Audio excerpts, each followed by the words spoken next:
Prezado Professor Floridi, como designers, cientistas sociais, médicos, bioeticistas, doutores e pesquisadores em Saúde Coletiva da ELA-IA, estamos empenhados em realizar uma profunda reflexão sobre os impactos éticos da inteligência artificial nas instituições de nosso tempo, em particular no âmbito da saúde. Antes de comenzar, quiero le agradecer por nos conceder esa entrevista preparada por algunos de nuestros asociados y cofundadores. Para efeitos de uma melhor compreensão para o público latino-americano, apresentaremos as perguntas em português e legendaremos as respostas. Quero agradecer também à revista Outras Palavras, que gentilmente nos apoia na difusão desse conteúdo, e a Pró-Reitoria de Cultura, Extensão e Vivência da Universidade Federal de Mato Grosso. Começaremos então com a pergunta do sociólogo da saúde e doutorando em saúde coletiva pela Unicamp, Leandro Modolo. Professor, as atuais transformações tecnológicas são vistas como disruptivas por muitos. Mas o senhor fala que a revolução informacional começou décadas atrás, cerca de 1950, e não é exatamente algo de agora.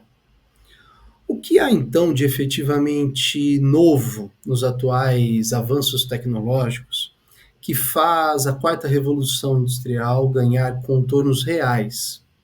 Estaríamos nós na consumação da revolução que começou décadas atrás? Thank you, first of all, for the very kind and interesting invitation. The information revolution has very, very long roots. I like to mention 1950s because that's when Alan Turing and the work around computation began to have a deep impact on society.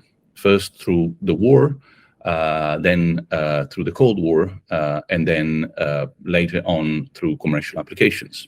So we have the computer, internet, the web, and then social media, the apps, today artificial intelligence. Has been an escalation of developments. Of course, one could say, look, the information revolution started when we invented how to write in different corners of the world with the alphabet, for example, in Europe and in Middle East, etc. So it's very difficult to say, well, it began on that day, and it's a little bit like the Industrial Revolution. I mean, one could say, look, the Industrial Revolution goes all the way back to the invention of the wheel. True, but the real Industrial Revolution, as we know it, is much, much later with the not only the invention, because the ancients knew about the engine, but also the exploitation and the dissemination of the technology of the engine. It is the same for the information revolution. The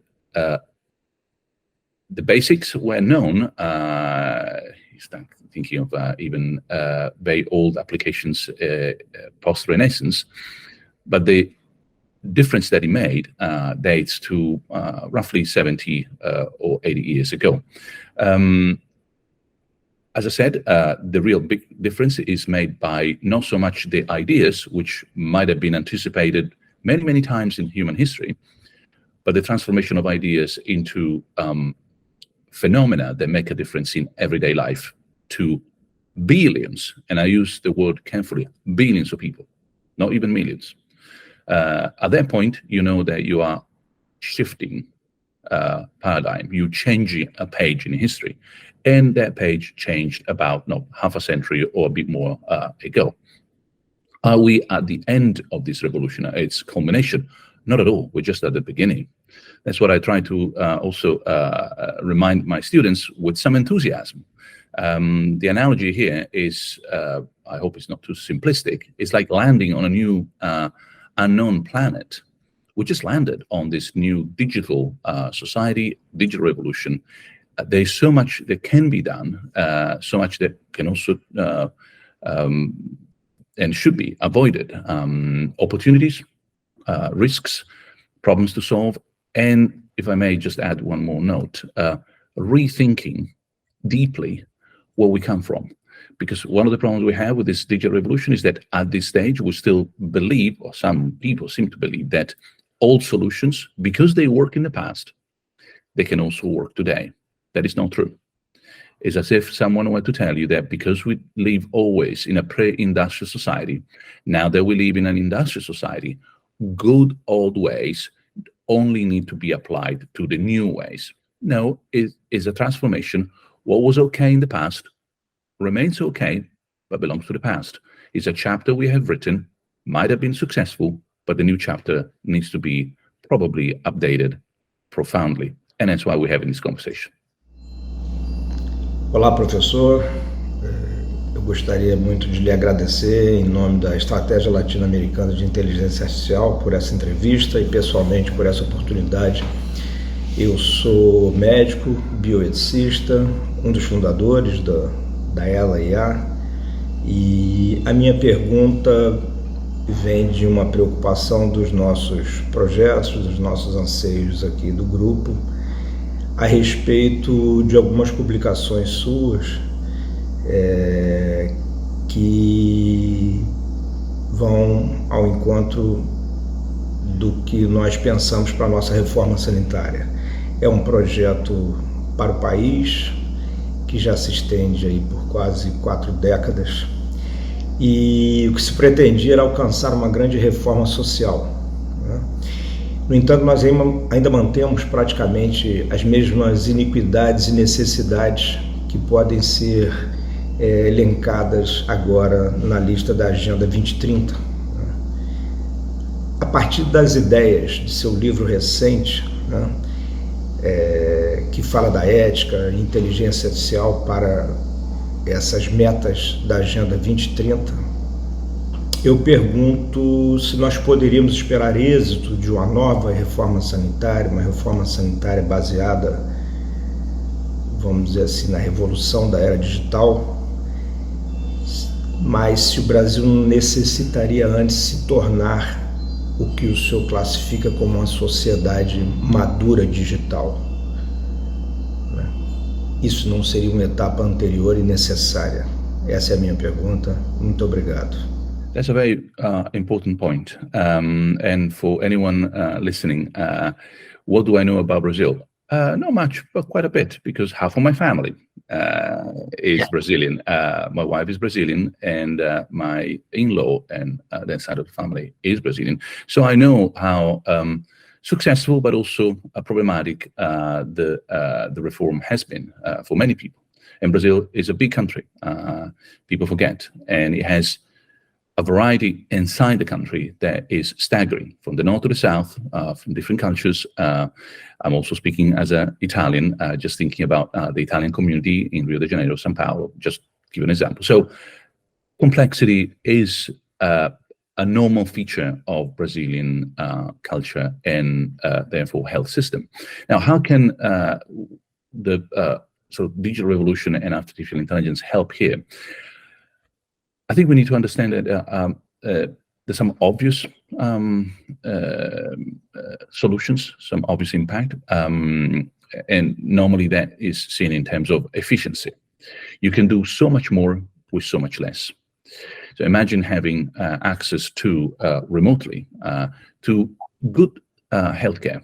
It doesn't have to be the best healthcare in the world, but just being able to consult a doctor when you need it. And you're far away, maybe in a small town, maybe in a state that doesn't have many resources or strong infrastructure, and yet you could be in touch with one of the best hospitals in one of the main cities. That is totally doable, digitally speaking. It's good for health and it's good for business, meaning hand in hand, because more with less means that you can disseminate and involve many more people, disseminate the services at a fraction of the cost. Imagine having to travel or having to open a completely new hospital, etc. So this is what the digital does if it is governed intelligently. The second thing that it does is to enable much more coordination. And Brazil is the right place where to highlight this point. Italy is a small country, for example, and it has a lot of variety in it. But you can travel from the north to south, literally, by train in a few hours. Brazil being the sort of gigantic state that it is, with all the federal complexity, needs more coordination. It needs to be able to be synchronized, for example, on reforms, on opportunities. Now, this getting together, this cooperation, is what AI can do very well. Let me sort of explain this very briefly. I know we don't have much time, but sometimes AI is seen as something that is going to do something instead of me. Okay, or it's going to drive the car instead of the bus driver, or the cab driver, the taxi driver, or it's going to do the job of, say, a secretary instead of a secretary. This is true, and we come back to this. But one of the things that AI does very well is to connect things. For example, make sure that if there is a sanitary crisis in one corner of the country, well, the resources that are in the other corner can be synchronized properly, that the right help arrives at the right time to the right people. Now, this is a lot of logistics, a lot of how do we make sure that everything happens at the right time, with the right cost, with the right sort of effects. All this, AI can do it very well. We just, as in the previous case, to do more with less, point number one, and to coordinate. These two trends in the health sector are fundamental. What is needed is good governance. The technology is there, the goodwill is there. Are we up to the task of making sure that that's where we pay attention, that's where we are focusing? Or are we distracted? We think, markets will take care of themselves, people will cope. That is my concern. So it's not so much the technology, which is there, and how good the technology can be in solving problems, because I think it can, is the human governance of all this. This is going to be a real challenge. Saudações, professor Luciano Floridi. Muita alegria que nós estamos aqui participando desse debate.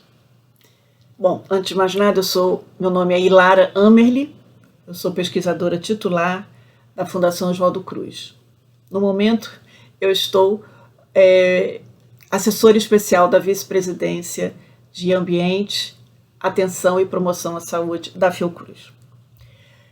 E antes de expor as minhas questões, eu gostaria, como pesquisadora de saúde coletiva, que é como nós aqui no Brasil construímos todo um pensamento, ressignificando o conceito de saúde pública, mas enfim, como pesquisadora em saúde coletiva há mais de 40 anos, eu gostaria de agradecer sua relevante contribuição ao pensamento crítico e propositivo acerca das imbricações da filosofia, ética e tecnologias digitais. E como cidadã contemporânea desse determinado momento histórico, eu quero compartilhar minha gratidão por sua trajetória em defesa do respeito à dignidade humana como um princípio universal. Seria muito bom se tivéssemos vários que fizessem isso. Nós temos, mas seria bom se tivéssemos mais.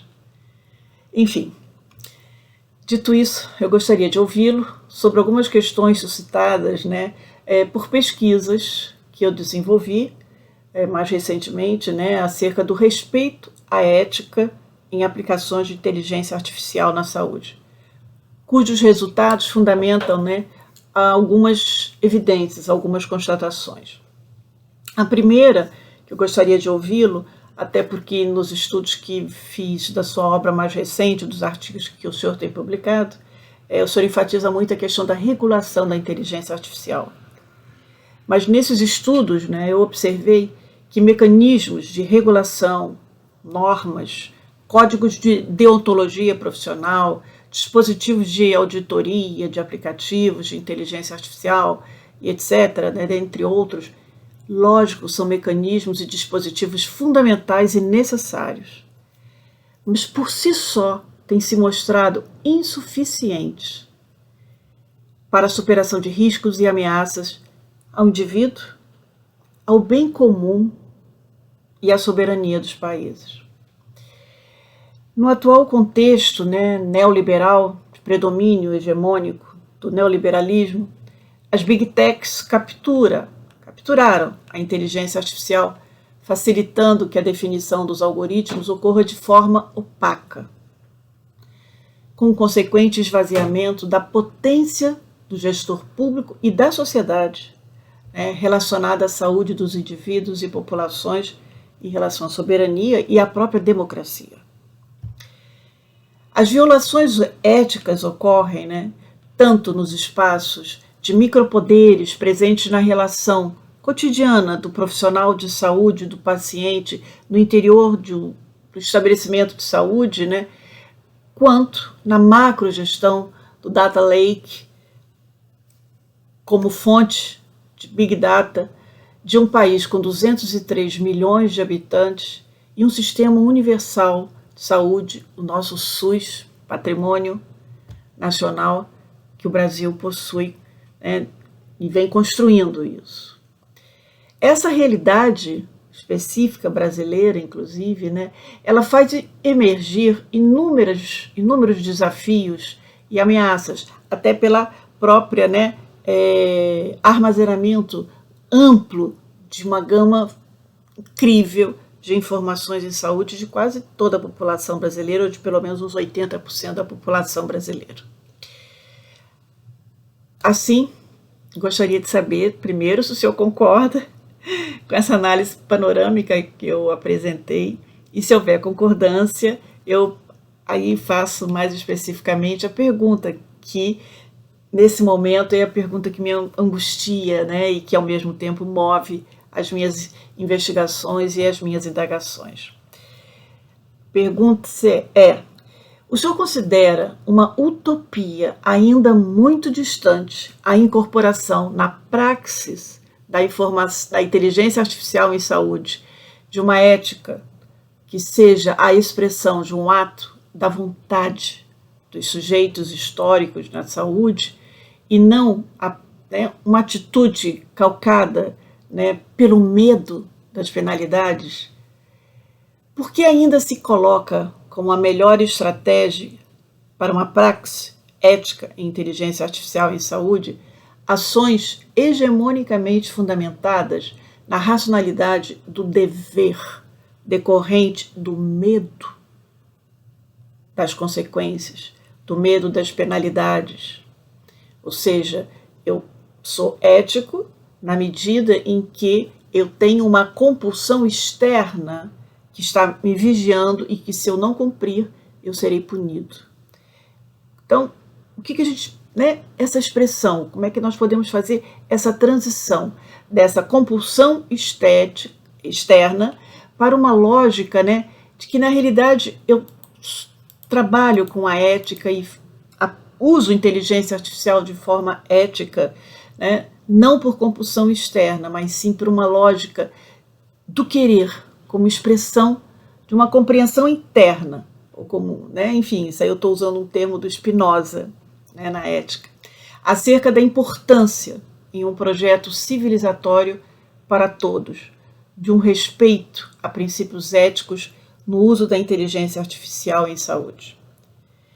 Como estimular, então, essa transição de uma obediência a procedimentos éticos pelo medo das penalidades previstos nos marcos regulatórios para um agir ético, movido por um jubiloso optativo, de um querer, de uma consciência ética, que vem de uma compreensão interna sobre a importância estratégica e estruturante de um agir ético no uso dessas tecnologias digitais, em especial para a inteligência artificial, que de algum modo é o que está avançando em grande medida. Gostaria então de ouvir a sua opinião. Muito obrigada.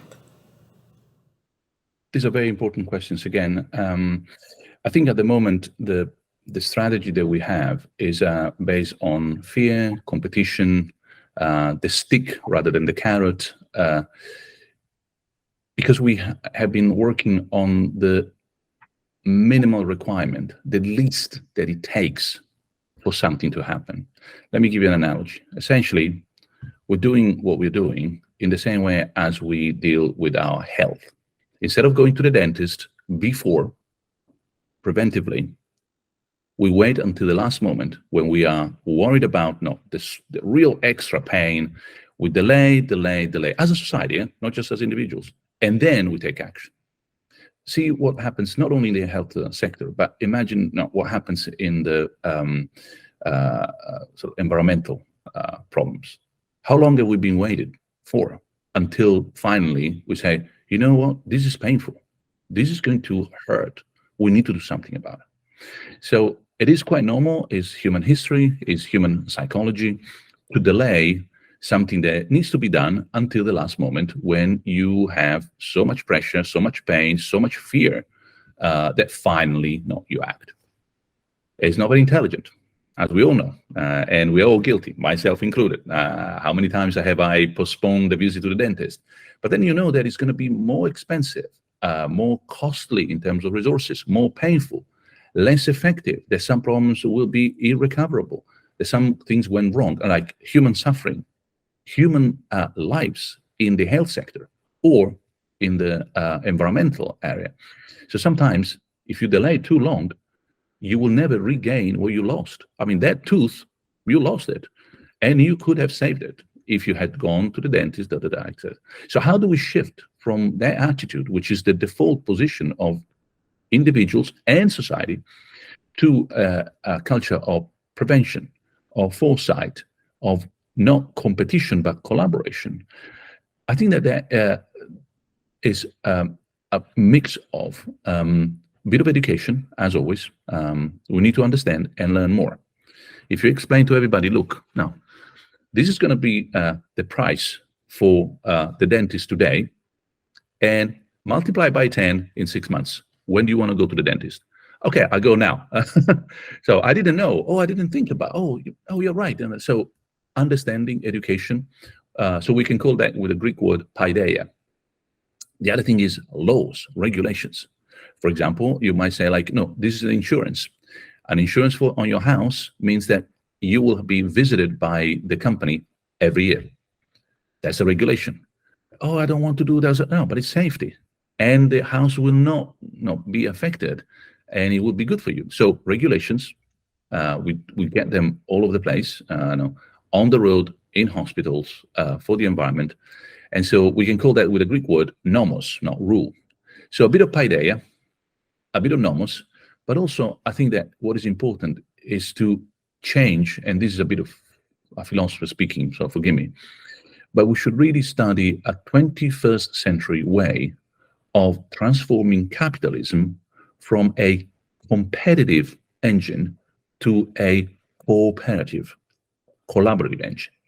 In other words, imagine if our society were to generate wealth by doing something good to the health of the people, the health of the environment, the well-being of what surrounds us. That would be amazing. You would have a fantastic, powerful engine, capitalism, which is now driving in the right direction, as opposed to more pain, more fear, more consumption of resources, less well-being. I think it can be done, but it will require a shift in our culture that is radical as the scientific revolution, the Renaissance, the transformation of modernity into an industrial moment in human history. We're talking about a massive paradigm shift. On the other hand, and I close here, if you look at the problems we're discussing today together, and the health-related, the social problems, the environmental problems, they're so deep, profound, pressing, that clearly they require more than just, we do a little bit more of this, a bit more of that. They require a deep, profound transformation in how we live together and how we interact with each other and the environment. So, am I optimistic about the opportunity? Totally yes, it is possible. Are we going to do it? So far, I haven't seen people discussing this deeply enough. In other words, they think, okay, well, this is another stage of capitalism, it's another way of the health system. We've done things so far this way. We're just going to do more of the same. If we don't change their attitude, if we don't shift paradigm deeply enough, then we're not going to solve it. It is doable, and the sooner we do it, the better. Like going to the dentist. Go now, don't wait for too long. Olá, professor Luciano Floridi, meu nome é Fabiano Tonaco Borges, eu sou cofundador da Estratégia Latino-Americana de Inteligência Artificial, professor do Instituto de Saúde Coletiva da Universidade Federal de Mato Grosso e pesquisador do Instituto Nacional de Ciência e Tecnologia Positiva do Complexo Industrial da Saúde 4.0, sediado na Universidade Federal de Pernambuco. Muito obrigado pela sua entrevista. O neurocientista brasileiro Siddhartha Ribeiro disse, em entrevista recente à TVT do Brasil, que a inteligência artificial poderia realizar algo em comum, uma aliança das classes médias com os mais pobres em torno de um problema que atinge ambas, a substituição do trabalho humano pela inteligência artificial generativa, a multimodal, a robótica, que irão pressionar profissões tradicionais das elites de renda mais alta, operadores do sistema financeiro, juízes, advogados, médicos, cientistas, e das tradicionalmente de renda mais baixas, motoristas, professores de ensino fundamental, médio, assistente judiciário, agente de segurança pública, trabalhadores da agricultura, trabalho paramédico. Essa aliança poderia ser um catalisador de uma renda básica universal. O que o senhor acha dessa perspectiva, considerando as convergências de crises globais, climática, a social, as profundas iniquidades de concentração de renda na mão dos bilionários super ricos, que desaguam na política, com a deterioração da democracia liberal, com o controle granular da vida por uma plutocracia planetária que dirige as tecnologias da informação de forma super concentrada na quarta revolução industrial. Muito obrigado, professor, pela sua disponibilidade, pela sua entrevista. Um abraço do Brasil. I haven't discussed this with Siddhartha Ribeiro, so I'm just basing my remarks on what you told me. Let me put it this way. I think it's a nice scenario, but I think it's unrealistic. I wouldn't consider it even remotely likely, to be honest. Not that I wouldn't like it, but it's not really based on any real facts. So sometimes dreaming is nice, but then you have to come back to this world and try to solve problems as they really are, as opposed to what we wish could happen. And so I don't disagree on how nice it would be if things were like you describe, but I don't think that that's the way they're going to develop, not even remotely. I mean, there's no chance. That's not the world in which we live. It doesn't mean that we cannot do anything about it. But if you want to solve problems, first of all, you need to understand the problems for what they are, not for what you wish they were. And the problem with unemployment, and therefore some ways of coping with digitally driven unemployment, is slightly different. If you look at the facts, at the actual facts, not what you read on the newspapers, but what is actually happened in the economies. Economies are generating more jobs. Now, take the United States. The problem that we have at the moment in the United States is that there are too many jobs offered and too few people who can actually work. And that's why the salaries go up and inflation goes up. So it's quite a simple mechanism. There are many other variables, but if the offer of jobs is very high and there are not many people who can actually pick up those jobs, people can choose. How do they can choose? By asking for higher salaries, higher inflation. Everything costs more, so the central bank, whichever country, tries to make money more expensive. Essentially, if you go to the bank and ask for a loan, it will ask you for more and more and more. So interest rates go up. Now, this is the real world in which we live. Now, this world is completely full of digital technology. So something is not quite right. So everybody's saying, digital technology is going to make millions, billions of people unemployed. Not true. It was a simple narrative that was sold a few years ago. If you look at the same companies who told you that millions of jobs are going to disappear, etc., just before COVID, today they tell you, oh, millions of jobs will be created by AI, etc., etc. So what is the real problem here? Is what jobs? So the same company that sends home, say, 1,000 people, and actually there's Lloyd Bank sent home the same day 8,000 people and hired 8,000 people. So say, well, why? Well, because the people who go home are not the same people who actually get a job. There's a whole generation, people in their late 40s or close to retirement, like those 20 years old workers, so to speak, who have some time in the job, who, if they lose the job now, they're not going to find another one. When I say that the market is looking for more and more and more people working, is either because these jobs only humans can do it. If you have a restaurant, you cannot have robots serving food in a churrascaria. Trust me, that will not go anywhere.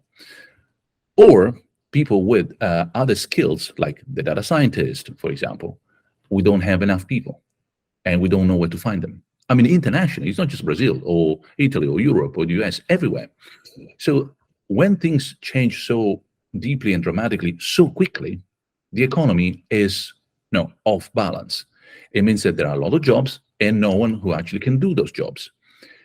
And there are a lot of people who have the wrong skills or the wrong qualification, the wrong age, the wrong mentality. Now, that is the problem. And if we want to make sure that this readjustment of the economy is fair, then we need to help the current generation that is taking the cost, paying the cost of the transition. We need to help them. So when it comes to some income, some sort of welfare solution, I'm 100% convinced that that's what we need to do, but not because people will not have jobs. Goodbye. The robots will replace us. So we start distributing wealth. That is like that's utopia. It's never going to happen. But because you need to tax the people who are making a lot of money these days and use those taxes in order to help those who will lose their jobs and cannot find a job because someone like my age, 58, has been a bus driver all their life in an airport. That bus driver job is gone. Now is a driverless bus. That 58 bus driver, what is going to do? Is he going to be a data scientist? Is he going to be someone who produce a website? Is going to be? Oh, clearly not. That person needs to be helped. But I hope the difference is very clear. It's not because social classes will come together. They never did. They never will. The bourgeois and the working class, they fight each other. That's the real world. They don't come together. And there's not the case that jobs are being eroded. The work that we have available is not a pie. The view that from the past is like, oh, there's only a certain amount of work. You take a slice, robots, AI, etc. There's less for everybody. Sooner or later, there's no job. There are no jobs for anyone. This is science fiction. This is like the earth is flat. Let me give you just an example. It's Sunday, and you need to clean the house. When do you stop? Well, when you don't have any more energy, time, money to get some help, etc. But if I were to tell you, oh, when you finish, because there's nothing else to clean, it doesn't matter how small the house is, there's always something to clean. You can clean the glasses, you can clean the carpet, you can start cleaning the base, the bed, or you can start, there's always something. So the reason you just put a threshold, you say, look, this is as far as I can go. The job market is the same. There are always jobs. Is that the threshold is that some jobs are not economically interesting. It's not that I cannot go on the beach and start cleaning Copacabana just as a job. It's just that no one is going to pay me, so I'm not going to do it. So maybe we need to pay someone to do it. So there's a whole dialectic here in terms of understanding what the real problem is, and therefore what available solutions. We get the problem wrong, and then we just utopian thinking. Oh, I wish everybody would go together. Money, kind of coming from the sky. you need to understand what are the tax reforms that you want, what kind of welfare in place, how do you retrain the workforce that yesterday was doing X and tomorrow needs to do Y and Z. This is the real world. There we need what we started our conversation with, good politics. Is that all this conversation we're having is always ending in the same place. What are the people who have the power to make a difference doing to send our society in the right direction? If they're not doing anything, or if you think that utopia is a project, is not, or the market is going to take care, is not, then we have a problem. Professor Floridi, eu sou a Fabiana Dias da Cunha, designer social, cofundadora da ELA-IA, e em nome da organização também gostaria de lhe agradecer por essa gentil entrevista. A minha pergunta, junto com a do antropólogo social chileno Hernán Poblete, tem a ver com design e filosofia. Richard Buckminster Fuller, vou abrir com uma citação dele, mais conhecido como Bucky. Ele foi um designer, arquiteto, engenheiro, filósofo, inventor, visionário, que teve uma profunda influência na sociedade moderna, como o padrinho da consciência e da prática ambiental e ecológica. Ele já falava na construção de casas ecológicas e sustentáveis na década de 20 do século passado. Em seu livro de 1983, Grant of Giants, ele escreveu, abre aspas, "Você nunca muda as coisas lutando contra a realidade existente. Para mudar algo, construa um novo modelo que torne o modelo existente obsoleto." Fecha aspas. De certa forma, o senhor já tocou um pouco nesse assunto em uma resposta anterior, falando sobre a necessidade do capitalismo passar por uma transformação, seguir uma nova direção, vinculando isso aos problemas sociais e ambientais, ainda no contexto da Revolução Digital. Mas nós vamos seguir esse pensamento nessa pergunta. Como designers e solucionadores de problemas, muitas vezes nos perguntamos se é possível discutir ética quando o sistema é projetado, desenhado para o lucro. Na sua palestra, A Era do Design, o senhor mencionou que a Revolução Digital está reontologizando e reepistemologizando o mundo. Também afirmou que o design tem o poder de resolver problemas ambientais e sociais, mas apenas se estiver aliado a uma boa filosofia.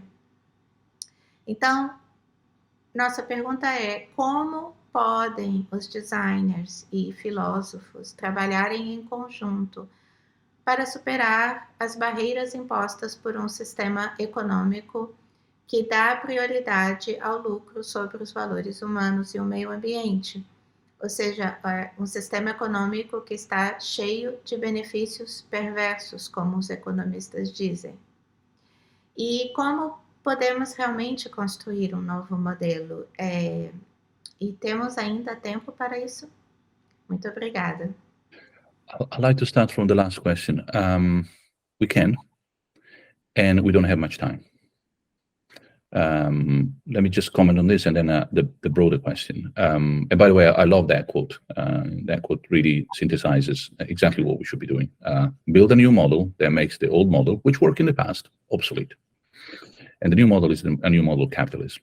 And I'm not saying abandon capitalism. I'm just saying it's a great engine. You need to drive the engine in a different direction. But let me comment first on, can we build a new model? Yes, we can. We have done that in the past. It's not the first time that humanity changes direction. We have lived for a long, long time. In fact, most of humanity history, like if you take human history for 100,000 years, 90,000 years, 9 out of 10 of human history, as we know it, is pre-agricultural revolution. It's when we were moving around nomadic tribes finding some fruit, some animals, eating this, and move on. It's only in the last 10,000 years or roughly 15,000 years, 10,000, depending on who's talking, etc., that we actually started with the agricultural revolution, urbanization, the alphabet, writing, etc. We started the history that we have today. In that span of 10,000 years, shall we say, we have already changed at least 3 times: the agricultural revolution, the industrial revolution, and then today the digital revolution. Can we change again? Absolutely. That's human nature. That is why we are the species, if you like to have just a non-religious view, or if you have a religious view, so special. We are not determined to live the way we live. We're not dogs, we're not monkeys, we're not fish. The fish lives in the sea, and it will not change the sea. We change our environment for good and bad. So can it be done? Yes, because we have proof historically that we've done it before. Do we have much time? No, that is the pressure. The agricultural revolution took millennia, the industrial took centuries. This one is taking decades. So we need to speed up. We need to change gear. We simply cannot afford to wait in terms of human suffering and environmental impact, social unfairness and inequality, that at some point, somewhere, someone will make a difference. It's not good enough. We need to be way more focused, way more determined to change page. So let's know, can we? Yes. And do we have much time? No. How? Well, the quote that you had, well, it's just perfect. We need to have a clear sense of where the current model of a decent society, and I'm talking about Brazil, Argentina next corner, which I visited some time ago, any other country that you may imagine, but no, moving up, say Mexico or the US, Canada, or moving on the other side of the Atlantic, Europe, Italy, and so on. I mean, societies, and I don't know, Australia, New Zealand, etc. I'm talking societies where there's a decent democracy, a decent way of protesting if things don't go well, a decent way of having your rights respected, etc. All improvable, and everybody with his own problems. But these are places where people are okay. They think, okay, my country is not doing well. It can improve, but it's not a disaster. It's not a failure. So I'm not talking about North Korea. I'm not talking about China. I'm not talking about Russia, okay? Just to be clear, where you don't want to live, okay? Well, those countries, they should definitely start thinking in terms of new models of managing their resources and their society. Let me give you a simple example. We have some spots here and there, but for example, Europe has been very strong on providing good legal frameworks for AI. That's a good thing. Now in the United States, there's more and more talk about antitrust, making sure that these oligarchy powers don't have the final word on anything. That's a good thing. A typical example, because Brazil is a powerhouse when it comes to oil, for example. Well, Brazil could still follow the example of Norway, where oil is a national resource. So whatever you gain from oil, because it's oil of the country, goes back to the country. So a foundation, and then there's a mix between private and public. So it doesn't have to be the old model where you privatize, you have a private company that makes money, pay some taxes, but a lot of the benefits of all that go into the wrong, or just a few hands, so to speak. They don't go back to the Brazilians. Oil is a Brazilian thing. Maybe you should go back to the Brazilians. And I'm not talking about any communists or anything. I'm talking about Norway, okay? So a country where there's democracy, capitalism, et cetera, but there are mechanisms. It's just that we have little spots here and there. So having an overview of what would it take, for example, to have an industry that is incentivizing green policies, or a national health service that really works together with the private service. Now, continental Europe, France, Germany, Italy, very different and improvable. But they have this idea that you can put the two so that what one does well, the other one doesn't have to do it. And if the rich person can go to a clinic, it means that there are less people at the hospital. Now, if you look at the UK, for example, or England with the National Health Service, it's a failure. The list of you wait for months, years, and there are millions of people in waiting lists. Why? Because they decided to have no private sector whatsoever. United States, totally private. If you are not insured, you are in real trouble in the United States. You don't get the service that you deserve. So what's the best idea? Well, maybe a bit of a European combination between private and public, so that if you can afford more, well, you can go elsewhere. If you cannot afford much, you still have a very good service provided nationally. It's no science, no rocket science. You don't need a philosopher to discuss this. It's bits of good models here and there. So the thing that I would like to add to your beautiful quote now, be a model that makes the existing model obsolete. Don't think that that new model doesn't exist. It does, and there are probably sort of evidence of that model here, there. It just doesn't make a whole sort of shift in the paradigm. So collect all the good experiences, make sure that they work, and build a new model that makes the old one obsolete. I think that's a plan. Is the future that we need to embrace. And also, you believe that the designer and philosopher can work together in that? Yes. Well, I think they have to. To me, philosophy, the definition of philosophy is conceptual design. We are architects or engineers that don't work with a hard, concrete material, but they work with ideas, with concepts, with theories. And like a little bit like an architect, we build and design models of what, for example, a reality should be, an interpretation of, say, art, a model for a good political system, a reform of our ethical attitude towards artificial intelligence. I mean, depending on the historical moment and the pressing issues. But philosophers are like architects. They design conceptual solutions. They don't just ask questions. They offer solutions for those questions. As good architects know very well, design comes with constraints. It tells you that some things cannot be done, maybe because it's too expensive, because that has been tried before and it doesn't work, etc. But it also comes with a wide spectrum of solutions. With a simple analogy, imagine someone asking you, what is the best design for a lamp in the house? The next thing you ask is, which room? Because the lamp for the living room is not the same lamp that I need in the kitchen. And maybe the lamp in the kitchen is not the same lamp that I have in the bathroom. So, oh yeah, of course.